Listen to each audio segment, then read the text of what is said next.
Hello guys, இன்னைக்கு ஒரு new anime தான் பார்க்க போறோம். டேண்டடன். இந்த அனிமே இது வரைக்கும் வந்த அனிமேலேயே கொஞ்சம் வித்தியாசமா இருக்கும். இந்த அனிமேல நீங்க எதிர்பார்க்குற எல்லா விஷயமும் இருக்கும். காமெடி, ரொமான்ஸ், 18+ எச் எல்லாமே இருக்கு. ஸோ H20 போட்டு பாருங்க. இந்த அனிமேயோட ஒன்லைன் ஒண்டி நான் சொல்றேன், அதை ஒண்டி கேட்டுக்கோங்க. ஒரு பொண்ணு இருக்கா, அவளுக்கு வந்து கோஸ்ட்னா அவ்வளோ பிடிக்கும். அதாவது கோஸ்டையே நம்புறவ. அதே மாதிரி இந்த சைடு ஒரு பையன் இருக்கான், அவனுக்கு ஏலியன் கூட ஃப்ரெண்ட் ஆகணும் அப்படின்னு ஆசை. ஏன் ஏலியன் கூட ரொம்ப க்ளோஸ் ஆகணும் அப்படின்னு அவனுக்கு ஆசை. ஆனா இது ரெண்டுமே இவங்க மீட் பண்ணும்போது தான் தலைகீழ மாறும். ஆனா இவங்க எதிர்பார்க்கிற கோஸ்டும் ஏலியனும் அப்படி இருக்குமான்னு கேட்டா அதுதான் கிடையாது. ஸோ எபிசோடு கொஞ்சம் பயங்கரமாவும் ரொம்பவும் கொஞ்சம் காமெடியாவும் 18+ போகும். ஸோ மறக்காம கீழே ஒரே ஒரு லைக் ஒண்டி போட்டுருங்க, ஏன்னா அப்பதான் நிறைய பேருக்கு ரெக்கமெண்ட் ஆகும். சரி வாங்க நம்ம எபிக்குள்ள போகலாம். அங்க ஸ்டார்டிங்லயே ஒரு பையனும் காசு கேட்டுன்னு இருக்கான். ஆனா அவகிட்ட காசே இல்ல. திடீர்னு அவ தாக்க ஆரம்பிக்கிறான்.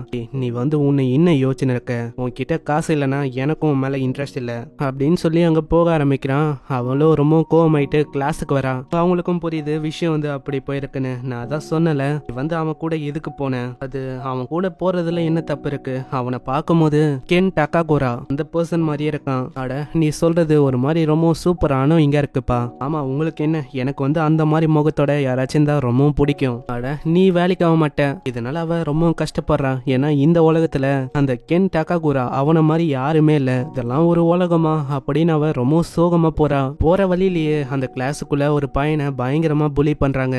பேப்பரும் நிறையவே குப்பையும் அவன் மேல தூக்கி அடிக்கிறாங்க. அந்த பொண்ணு போய் உட்காரா. அம்மா என்ன பிரச்சனை இருக்க நீ. அந்த பசங்களும் இந்த பொண்ணை பார்த்தோன்னே கம்முன்னு ஆயிடுறாங்க. அட என்ன உலகம் இது. இந்த உலகம் முழுக்க ஒரே ஸ்கம்பேக தான் இருக்காங்க. இந்த உலகமே எனக்கு ஒரு மாதிரி வெறுப்பா இருக்கு. நான் என்ன பண்றது, இதை எப்படி நான் வெளிப்படுத்துறது. இதுக்குள்ளேயே ஒரு வாய்ஸும் அது, மோமோ இருங்க, எனக்கு தெரியும் உங்களுக்குள்ள என்ன இருக்குன்னு. நீங்க வந்து என்ன லவ் பண்றீங்க அதுதானே. அட நீ வந்து என்ன சொல்ற. நான் வந்து உங்களுக்கு புரிய வைக்கிறேன். இந்த மாதிரி ஒரு பர்சன் கிட்ட இது வரைக்கும் யாருமே பேசினது இல்ல. நீங்க வந்து பேசுனீங்க, அப்ப எனக்கு புரிஞ்சது. நீ வந்து தப்பா யோசிக்கிறேன்னு நினைக்கிறேன். எனக்கு ஒன்னும் அந்த மாதிரிலாம் தோணல. அதுக்கும் மேல நான் ஒன்னும் கூட ஃப்ரெண்டா இருக்கணும் அப்படி இன்னும் யோசிக்கல. ஆனா எனக்கு தெரியும். இத பாருங்க, அந்த பேப்பர் முழுக்க UFO ஏலியன் இதை பத்தி தான் இருக்கு. உங்களுக்கு வந்து அமானுஷமான விஷயம் இதெல்லாம் பிடிக்கும் அதுதானே. நீ நினைக்கிற மாதிரி இல்ல UFO ஏலியன் இது எதையுமே நான் நம்பல. அட என்ன சொல்றீங்க. இந்த மாதிரி ஜப்பானு USA இவங்க எல்லாருமே ஏலியன் இருக்கு அப்படின்னு நம்புறாங்க. ஏன் இத்தனைக்கும் ஸ்பேஸ் வார் நடக்கவும் வாய்ப்பு இருக்கு. எல்லாருமே ரெடி ஆகுறாங்க அதுக்காக. ஆனா அவ கண்டுக்கிற மாதிரியே இல்ல. இத பாரு, இத பார்த்தா நீ நம்புவ. இது ஒரு மாஸ்டரை வேற அவங்க பாத்துருக்காங்களாம். இன்னமும் நிறைய விஷயத்த இத பாரு அதை பாருன்னு அவன் சொல்றானா. இதனால அவ கடுப்பாயிரா. நீ வாய மூடுறியா, எனக்கு இப்போ மூடு இல்ல. அதாவது இந்த மாதிரி விஷயத்தெல்லாம் கேட்கறதுக்கு. அதுக்கும் மேல உன்னோட இன்ட்ரெஸ்ட மத்தவங்களுக்கு நுழைக்க பார்த்தா யாருதான் கூட பேசுவா. யாருமே உன்னை விரும்ப மாட்டாங்க. இந்த மாதிரிலாம் இருந்தா நீ தனியா தான் இருப்ப கடைசி வரைக்கும். இதனால அந்த பையன் ரொம்பவும் கஷ்டப்படுறான். ஒரு விஷயத்த ஞாபகம் வச்சுக்கோங்க, இந்த பொண்ணுக்கு கென் டாக்காகுரா அந்த பர்சனை ரொம்ப பிடிக்கும். அந்த பேரோட யாரையாச்சும் பார்த்தாலோ இல்ல அந்த ஃபேஸோட யாரையாச்சும் பார்த்தாலோ இவளுக்கு அந்த பர்சனை ரொம்ப பிடிச்சு போயிடும். அங்க மோமோ இப்பதான் பின்னாடியே பாக்குறா. அவன் ஒரு மாதிரி ரொம்ப சோகமா இருக்கான். சரி நீ வந்து இந்த மாதிரி சோகமா இருக்க வேணாம், நான் வந்து ரொம்ப ஹாஷா தான் சொல்லிட்டேன்னு நினைக்கிறேன். இந்தா இத பொடி. எனக்கு வந்து பெருசா இந்த ஏலியன் மேலேயோ இந்த UFO மேலேயோ நம்பிக்கைலாம் இல்ல. ஆனா எனக்கு கோஸ்ட்டுங்க மேல நம்பிக்கை இருக்கு. கேட்டோன்னே ஆளு ரொம்ப சிரிக்க ஆரம்பிக்கிறான். என்னது கோஸ்டா, அதெல்லாம் இன்னமும் நீ நம்பின்னு இருக்கியா என்ன. ஆமாண்டா, நீ ஒண்டி உன்னோட டாபிக்கை நுழைக்கும் போது நான் எதுவுமே சொல்லக்கூடாது. ஆனா நான் சொன்னா அது வந்து உனக்கு பெரிய இலக்காரமா தெரியுதா அது. இதனால அவங்க ரெண்டு பேருக்கும் அங்க சண்டை ஏற்பட ஆரம்பிக்குது. நான் வந்து உனக்கு ஒரு விஷயத்த சொல்றேன். என்னோட பாட்டி வந்து ஒரு ஸ்பிரிட் மீடியம். நீ வந்து இது வரைக்கும் ஏதாச்சும் எக்ஸாசிசம் பண்ணி பாத்திருக்கியா. உங்களை நீ பாக்கணுமே. அவங்கள ஒண்டி அது பிடிச்சிக்கிச்சுன்னா அவ்வளவுதான். அது வந்து ரொம்ப கொடூரமா இருக்கும். என்னப்பா நீ இப்படி சொல்ற, அது ஏதாச்சும் மெடிக்கல் கண்டிஷனா இருக்க போது. இந்த உலகத்துல கோஸ்ட் இருக்கு அப்படின்னு எந்த விதமான ப்ரூஃபும் இல்ல. ஆமா அப்படியே ஏலியனு இந்த UFO இதுக்கெல்லாம் ஒண்டி அப்படியே ப்ரூஃப் இருக்கு பாரு. ஆமா இருக்கு. அங்க அந்த பொண்ணும் அந்த பையனும் பயங்கரமா சண்டை போட ஆரம்பிக்கிறாங்க. என்ன இவ இங்க சண்டை போட்டு இருக்கா, அந்த கென் டக்காகுரிய தேலியா இவ. சரி ஏதோ ஒண்ணு, அதை பாரு, அதுவும் நல்லா இருக்கு. அங்க ஒரு கட்டத்துல அவங்களோட சண்டை முடிஞ்சு இந்த மாதிரி நான் பெட் கட்டுறேன், நான் சொல்றதுக்கு நீ போ, அதே மாதிரி நீ சொல்றதுக்கு நான் போறேன். கண்டிப்பா நீ ஏலியனை பார்க்க போறேன். அதேதான் நான் சொல்றதுக்கு போ, உன்னால கோஸ்டையும் பார்க்க முடியும். இதுக்கப்புறம் ஒரு ஹாஸ்பிட்டலை காட்டுறாங்க. அங்க வந்து பார்த்தா ஒரே பயங்கரமா இருக்கு அந்த ஹாஸ்பிட்டல். என்ன இந்த ஏரியா இன்னும் இப்படி இருக்கு. ஆமா ஆமா நீ வந்த ஏரியா அது வந்து கரெக்டான ஏரியா தான். இந்த ஏரியால அடிக்கடி UFO வந்து வந்திருக்கான். ஆனா இந்த ஏரியா வந்து ஒரு மாதிரி ரொம்ப பயங்கரமா இருக்கு. இங்கெல்லாம் எதுக்கு UFO வந்துட்டு போக போகுது. நீ நான் சொல்ற மாதிரியே பண்ணு, நீ மேல போ. மேல நிறைய ஆளுங்களை அது விட்டு போயிருக்கான். நீ வந்து இன்னும் சொல்ல வர. இப்பதான் அந்த பையனை விளக்குறான். அதாவது என்ன விஷயம்னா, மாதிரி நிறைய பேர் அது தூக்கின்னு போய் நிறையவே எக்ஸ்பெரிமெண்ட் பண்ணிருக்கான். அதுக்கப்புறம் அது கொண்டு வந்து விட்டுருமா. ஆமா அதெல்லாம் எந்த மாதிரி எக்ஸ்பெரிமெண்ட், அதை பத்தி எல்லாம் சொல்ல முடியுமா. அதை பத்தி எனக்கு சரியா தெரியல. ஏன்னா வந்தவங்க யாருக்குமே எதுவுமே ஞாபகம் இல்ல. ஏதோ ஒண்ணு, நீ வந்து இது வரைக்கும் யூஎஃப்ஓவை பார்த்திருக்கியா? இப்ப நான் பார்த்தனா அது வந்து கொஸ்டின் இல்ல, எனக்கு அதை பத்தி எல்லாமே தெரியும். இப்போ அது போதும். சரி, அதை விட இந்த மாதிரி அங்க எல்லாமே எப்படி போகுது? இந்த சைடு அவன் பார்த்தா ஏதோ ஹாண்டடா இருக்கிற ஒரு டனலுக்கு வந்திருக்கான். வந்திருக்க ஏரியா இது வந்து இன்டர்நெட்ல ரொம்ப பாப்புலரா இருக்கு. கண்டிப்பா பேய பார்க்க தான் போறேன். ஆனா அவனுக்கு அந்த இடம் ஒரு மாதிரி தான் இருக்கு. உள்ள போகும்போதே அங்க காத்தெல்லாம் வேற அடிக்குது. இதனால ஆளும் அங்க கத்த ஆரம்பிக்கிறான். ஹேய், நீ வந்தபடி கத்த கூடாது, கத்துனா அது ரொம்ப டேஞ்சரா உனக்கு மாறும். சரி, அப்பனா நீ வந்து கோஸ்ட் எல்லாத்தையும் பார்த்திருக்கியா? இல்ல, நான் வந்து பார்க்கல. சரி, அப்புறம் எதுக்கு என் கிட்ட அதே கொஸ்டினை கேட்ட, இந்த மாதிரி யூஎஃப்ஓ பாத்தியான்னு? இப்ப நீயே பார்க்கல, என்ன கதையா இருக்கு இது? இல்ல, நான் பார்க்கல. இருந்தாலும் என்னோட பாட்டி வந்து எனக்கு சொல்லியிருக்காங்க. எனக்குன்னு சொல்லிக்கிற அளவுக்கு யாருமே இல்ல, பாட்டி ஒண்டிதான். எனக்கு பேரண்ட்ஸ்ன்னு யாரும் இல்ல. என்னை மன்னிச்சிருப்பா, எனக்கு அது தெரியாது. சரி சரி, அதுக்குன்னு நீ சீரியஸ் ஆக வேணாம். உனக்கே தெரியும் என்னோட ஃபேமிலி அது வந்து கொஞ்சம் வியர்டான ஃபேமிலி. எங்க ஃபேமிலியில எங்க பாட்டி வந்து எப்பயுமே ஒரு விஷயத்த பண்ண சொல்லுவாங்க. அதாவது கையை இந்த மாதிரி வச்சு நான் வந்து என்னோட ஸ்கூல் வரைக்கும் போகணும். அதே மாதிரியும் நானும் பண்ணுவேன். என்ன ஒண்ணு, வரவங்க போறவங்க எல்லாம் என்ன வித்தியாசமா பார்ப்பாங்க. பசங்க எல்லாருமே என்ன ஒரு மாதிரி கலாய்ப்பாங்க. இந்த விஷயம் எல்லாமே என்னோட பாட்டி அவங்களாலதான் இப்படி ஆச்சு. இதே மாதிரி என்ன அடிக்கடி கலாய்க்க ஆரம்பிச்சாங்களா, நான் வந்து ரொம்பவும் கடுப்பாயிட்டேன். இதனாலே என்னவோ தெரியல, என்னோட கிரஷுக்கும் என்ன பிடிக்காம போயிடுச்சு. முக்கியமா சில பல பசங்க வந்து என்னோட ஃபேமிலியை கடுப்பேற்றும் போது தான் எனக்கு இன்னமும் இரிட்டேட்டிங்கா இருக்கும். நான் இது எல்லாத்துக்கும் காரணம் எங்க பாட்டி தானே. இதனாலேயே நான் ரீசெண்டா அவங்க கிட்ட பேசுறதும் இல்ல. என்ன விஷயம் வந்து என்ன இரிட்டேட் ஆக்கிச்சுன்னா, என்னோட கிரஷுக்கு என்ன பிடிக்காம போயிடுச்சு. அதுவும் எதனால, என்னோட பாட்டி சொன்ன அந்த விஷயத்தினாலதான். அவன் அதை பார்த்தெல்லாம் ஒரு மாதிரி கேலி பண்ணுவான். எனக்கும் எங்க பாட்டிய ரொம்ப பிடிக்கும். ஏன்னா அவங்க ஒரு மீடியம்ல அது வந்து எனக்கு ஏதோ ஸ்பெஷலான விஷயம் மாதிரியே தோணும். ஏன்னா என்னோட பாட்டி தான் சின்ன வயசுல இருந்தே என்ன ரொம்ப நல்லா பாத்துக்கினாங்க. ஒரு பெரிய பொண்ணாக்குனதும் அந்த பாட்டி தான். சோ பாட்டிய எனக்கு ரொம்ப பிடிக்கும். கோஸ்டையும் நான் நம்ப ஆரம்பிச்சேன். அப்பத்துல இருந்து இப்போ வரைக்கும் நான் கோஸ்ட் இருக்கு அப்படின்னு நம்புறேன். சரி, என்னோட விஷயத்த நான் சொன்னேன், நீ வந்து எப்படி நம்ப ஆரம்பிச்ச அதை பத்தி சொல்ல. ஆனா இவனுக்கு அந்த மாதிரி எந்த விதமான ரீசனும் இல்லையா. என்னப்பா சொல்ற, இந்த மாதிரி ரீசனே இல்லாமையா நீ நம்புற? நம்பணும்னா ரீசன்லாம் ஒன்னும் தேவையில்லை, நான் நம்புறேன். அங்க அந்த பையன் பேசினே போகும்போது முன்னாடி பார்த்தா ஏதோ ஒரு விஷயம் தப்பா இருக்கு. முன்னாடி யாரும் நந்து வர மாதிரியே கால் தடம்லாம் இருக்கு. திரும்பி பார்த்தா ஒரு கொடூரமான பாட்டி நிக்குது. அந்த பயங்கரமான பாட்டியும் சொல்லுது, வந்து என்னோட செஸ்ட ஒரு மாதிரி சக் பண்ணலாம். இந்த மாதிரி விஷயத்த நான் இன்டைரக்டா தான் சொல்லுவேன். சோ நீங்களே புரிஞ்சுக்கணும். சோ நீ வந்து என்னோட உடம்புல இருக்க அந்த விஷயத்த சக் பண்ணலாம். அதே மாதிரி நான் வந்து உன்னோட உடம்ப ஒரு மாதிரி ஆக்க போறேன். இதை கேட்டவனே ஆளு தெரிச்சுக்கணும் ஓட ஆரம்பிக்கிறான். ஐயோ, நான் வந்து கோஸ்ட பாத்துட்டேன். அது வேற ஒரு மாதிரி வயசான கிளவி மாதிரி இருக்கு. அது என் பின்னாடியே ஓடி வந்து, ஏய் நீ வந்து இந்த மாதிரி நேரத்துல ஓடக்கூடாது. எந்த மாதிரி கோஸ்ட், அதை பத்தி நீ சொல்லு. அதான் நான் சொன்னல, ஒரு கொடூரமான வயசான கிளவி கோஸ்ட் அது. நீ ஒண்டி அங்க இருந்து தப்பிக்கலன்னா அவ்வளவுதான். உன்னை வந்து அது ஒரு மாதிரி கஸ் ஆக்கிடும்.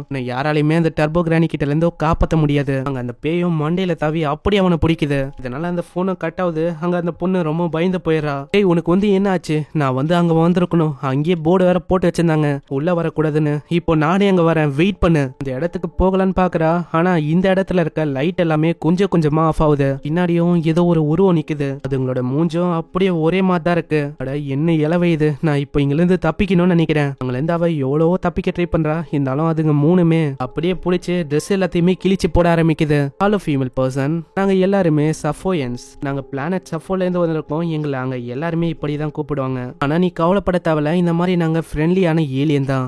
நீங்க எல்லாம் ஏலியனா? அதுவும் ஃப்ரெண்ட்லியான ஆளுங்களா? என்ன உங்களை பார்த்தா அப்படி தெரியல. ஃப்ரெண்ட்லியா இருந்துன்னு இப்படியா நீங்க ஒரு பொண்ணுக்கு பண்ணுவீங்க? என்னோட ட்ரெஸ் எல்லாத்தையுமே கைட்டிட்டு இப்படி உட்கார வச்சிருக்கீங்க. என்ன என்னோட ட்ரெஸ் எங்க? நான் வந்து எப்படி வீட்டுக்கு போவேன்? நீ வந்து கவலைப்படாத, உன்னோட ட்ரெஸ் உன்னோட பொருள் எல்லாமே பத்திரமா இருக்கு. நாங்க பார்த்தா எல்லா ட்ரெஸ்ஸுமே கிழிஞ்சிருக்கு. என்ன பண்ணிருக்கீங்க? என்னோட ட்ரெஸ் இப்படி கிழிச்சு வச்சிருக்கீங்க. இப்ப நான் எப்படி வீட்டுக்கு போவேன்? எனக்கு மரியாதையா ஒரு புது ட்ரெஸ் கொடுங்க. ஆனா அதுங்க அதை பத்தி எல்லாம் கண்டுக்கல. அதுங்களோட விஷயத்துக்கு இப்பதான் வருது. எங்களோட இனத்துல வெறும் ஆண்கள் ஒண்டிதான் இருக்காங்க. முக்கியமா சொன்னா நாங்க என்ன பண்ணுவோம்னா குளோனிங் டெக்னாலஜியை வச்சுதான் எங்களோட பாப்புலேஷனையும் ஏத்துறோமே. எங்களோட இனத்துல பயாலஜிக்கல் எவல்யூஷன் அது வந்து ஏற்படல. சோ அதனாலேயே நாங்க இவென்ச்சுவலா எங்களோட எமோஷனையும் மொத்த விஷயத்தையும் நாங்க அப்படியே இழந்தோம். ஆனா அப்புறம் தான் எங்களுக்கு புரிய ஆரம்பிச்சது எங்கள என்ன மிஸ் ஆகுதுன்னு.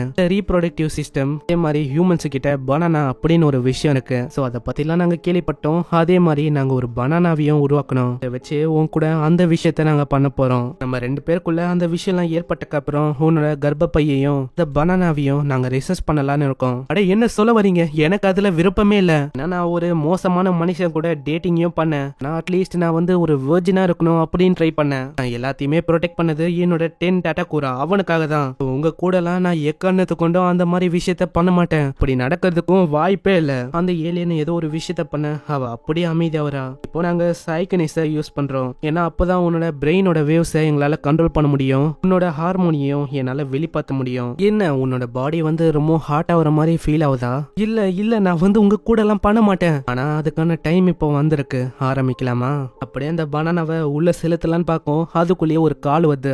யாரு நேர கேட்ட நேரத்துல இப்போதான் கால் பண்ணுவாங்க. அது எடுக்கும் போது திடீர்னு அந்த கோஸ்ட் பயங்கரமா அவனை தாக்கிது. நான் நம்புறேன் இந்த உலகத்துல கோஸ்ட் இருக்கு, அதே மாதிரி அந்த கோஸ்ட் வந்து என்ன கசாக்கிச்சுன்னு நினைக்கிறேன். நான் ஒரு மாதிரி மாட்டிக்கினேன் இந்த கோஸ்ட் கூட. சரி அதை விட இந்த மாதிரி என்ன உன்னால காப்பாத்த முடியுமா? அந்த ஏலியனாலையும் நம்ப முடியல, ஏன்னா திடீர்னு போனுக்குள்ள இருந்து ஆளு வந்திருப்பான். உன்னால எப்படி இதை பண்ண முடிஞ்சது? இந்த மாதிரி டெக்னாலஜி பத்திலாம் நாங்க கேள்விப்பட்டது இல்லையே. ஆனா ஏதோ ஒண்ணு உன்னை பார்க்கும் போதே தெரியுது, நீ ஒரு மேலுன்னு. நாங்க வந்து உங்களுக்கெல்லாம் என்ட்ரி கொடுக்க மாட்டோம். ஒண்ணு உன்னோட பனானாவை எங்களுக்கு ஹேண்ட் ஓவர் பண்ணு, இல்லன்னா அவ்வளவுதான் அப்படின்னு சொல்லணுது. அதுக்குள்ளே அந்த கோஸ்டும் அவனும் பயங்கரமா ஓடுறாங்க. அடே என்னையா இவங்க எவ்வளவு வேகமா ஒன்னா என்னால எப்படி தாக்க முடியும்? ஒரு கட்டத்துல பயங்கரமா தாக்கி தூரமாவும் தள்ளிட்டு அவன் வந்து எதிர்பார்க்கல உன்ன மாதிரி ஒரு ஆளை சந்திப்போன்னு. வந்து எப்பயுமே ஃப்ரெண்ட்லியா இருக்கணும் அப்படின்னு தான் பாத்திருக்கோம் ஹியூமன்ஸ் கூட.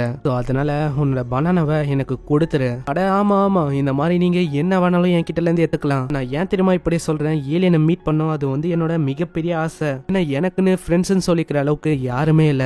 நான் என்ன யோசிச்சேன்னா ஏலியன்ஸ் வந்து என் கூட ஃப்ரெண்ட்ஸா இருக்கும் அப்படின்னு யோசிச்சேன். சின்ன வயசுல நான் எப்பயுமே வானத்தையே பார்ப்பேன், ஏதாச்சும் யூஎஃப்ஓ போகுமா, ஏலியனை பாத்திர முடியாதா அப்படின்னு நான் ஏங்கினேன். நான் கிளாஸ்ல இருக்கும் போதும் என்னை எல்லாருமே ஒரு மாதிரி புள்ளி பண்ணாங்க. நான் சொல்ற விஷயத்தையும் யாருமே கேட்கல, நான் இருக்கிறத கூட அவங்க மதிக்கல. அந்த மாதிரி நிலைமையில நான் இருக்கும்போது மோமோ தான் என் கிட்ட வந்து பேசுனா. சோ மோமோவை விட்டுருங்க, மோமோவை எதுவுமே நீங்க பண்ணக்கூடாது. மோமோக்கு ஏதாச்சும் ஆச்சுன்னா அவ்வளவுதான், அவளை நீங்க ஏதாச்சும் பண்ண பாத்தீங்க அவ்வளவுதான், நான் வந்து ஒரு மாஸ்டரா மாதிரி அவளை காப்பாத்துவேன், அதுக்கு கூட நான் தயங்க மாட்டேன். அந்த பையனும் அப்படியே மாஸ்டரா மாற ஆரம்பிக்கிறான். அப்படிதான்டா, சீக்கிரம் இந்த ஏலியன்ஸை போட்டு தள்ளு.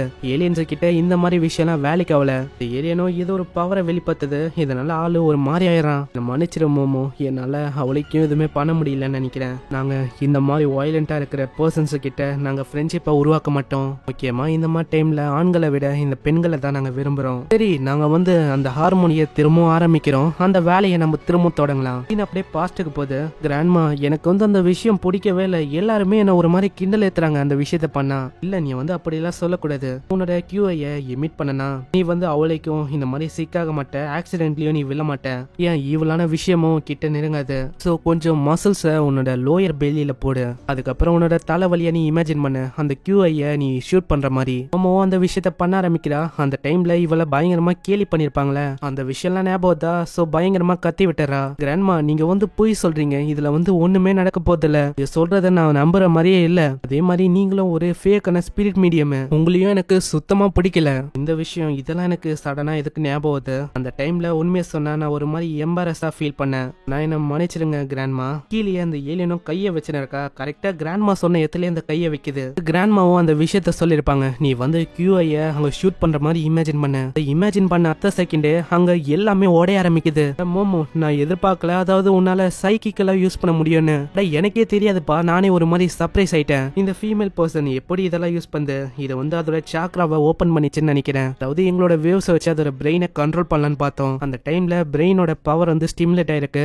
தெரியாதனமா இவ வந்து சாக்ராவை ஓபன் பண்ணிட்டா. பரவாயில்ல, எனக்கு வந்து ஒரு பவர் கிடைச்சிருக்கு, இதை வச்சே நான் தாக்க போறேன். அதே மாதிரி அந்த ஏலியனை பயங்கரமா ஒரு எத்திரா இது வெளியில போய் வருது. அப்புறம் தான் இவளுக்கே புரியுது இவ இருக்கிறது ஒரு ஸ்பேஸ் ஷிப். ஏய் நீ வந்து நல்லா இருக்கல, எங்க இருக்க நீ? இந்த பையன் பார்த்தா முழுசா கோஸ்டோட கண்ட்ரோலுக்கே போயிட்டான். இந்த கோஸ்டும் பொண்ணை பயங்கரமா தாக்க ஆரம்பிக்குது. அட நீ என்ன பண்ணிருக்க, எனக்கு வந்து வலிக்குது இது. அந்த பொண்ணு திடீர்னு அவளோட பவர் யூஸ் பண்ண, இதனால அந்த கோஸ்டும் அப்படியே வெளியில வந்தது. அட டர்போ கிரானி நீயா? நீ என்ன இது, எனக்கு வந்து ஒண்ணுமே புரியல. இந்த கோஸ்டும் வெளியில போயிடுச்சு, இருந்தாலும் இவன் எதுக்கு இப்படி ஆவறான் எனக்கு இன்னுமா புரியல. நான் வந்து அவன் மேல இந்த அவனோட அந்த சோலாங் அந்த விஷயம் வந்து என் கிட்ட தான் இருக்கு, அதனால தான் இப்படி ஆகுது. சோ அது உனக்கு வேணும்னா திரும்பவும் அந்த டனலுக்கு வர மாதிரி இருக்கும். இந்த இடம் இது வந்து ரொம்ப தூரமா இருக்கு எனக்கு. நான் வந்து உன்னை அந்த டனல் சந்திக்கிறேன். ஓல்டான பொண்ணு, யார பார்த்து ஓல்டுன்னு சொல்ற? நீ தான் ஓல்டு, நீ ஒரு வயசான ஓல்டான கிளவி. நீ வந்து அதை சொல்ற பாத்தியா? ஆனா அதெல்லாம் கண்டுக்காம அப்படியே அது ஓடி போயிடுது. அந்த யூஎஃப்ஓட கண்ட்ரோலும் அப்படியே மிஸ் ஆகுது, அது ஒரு எத்துலயும் விழ போகுது. அட என்ன பண்றது, நம்ம வந்து ஏதாச்சும் ஒண்ணு பண்ணலன்னா அவ்வளவுதான், நம்ம கண்டிப்பா இறந்து போறதுக்கு நிறைய வாய்ப்பு இருக்கு. அதே மாதிரி யூஎஃப்ஓவும் கிராஷ் ஆகுது, எப்படி இவங்க தப்பிச்சிடறாங்க. வந்து இப்போதான் நம்புறேன் இந்த மாதிரி இந்த உலகத்துல ஏலியன்ஸ் அது வந்து இருக்கு. அதே மாதிரிதான்ப்பா நானும் நம்புறேன் இந்த உலகத்துல பூதம் பேய் பிசாசு எல்லாமே இருக்கு. என் மேலேயே அந்த பேய் கேர்ஸ வர போட்டிருக்கு. சரி நம்ம இப்ப என்ன பண்ண போறோம்? நான் ஒண்டி அங்க என்னோட பவரை யூஸ் பண்ணலன்னா யோசிச்சுப்பாரு, வந்து ஒரு மாதிரி அவுட் ஆஃப் கண்ட்ரோலா இருப்ப. அதுக்கப்புறம் என்ன ஆயிருக்குமோ? இப்போ என்னோட பர்ஸும் போச்சு, என்னோட ட்ரெஸ்ஸும் போச்சு, இப்போ என் கிட்ட எதுவுமே இல்ல. இப்போ அதுவும் முக்கியம், இந்த மாதிரி நான் எப்படி இந்த கேர்ஸை உடைக்க போறேன்? அதுக்கு வேற வழியே இல்ல. நம்ம வந்து திரும்பவும் அந்த டனலுக்கு போனோம். இந்த டனல்ல இருக்க அந்த டர்போ கிரானி அதை நம்ம தோக்கடி சாகடிக்கணும். ஏன்னா அந்த கிளவி கோஸ்ட் தான் உனக்கு கஷ்ட கொடுத்துருக்கு. சரி அப்போ எனக்கு வேற வழி இல்லைன்னு நினைக்கிறேன், நான் அங்கேயே போறேன். சரி நீ வந்து எங்க போற? இந்தா என்னோட ட்ரெஸ்ஸையும் என்னோட பேண்டையும் போட்டு நீ வீட்டுக்கு போ.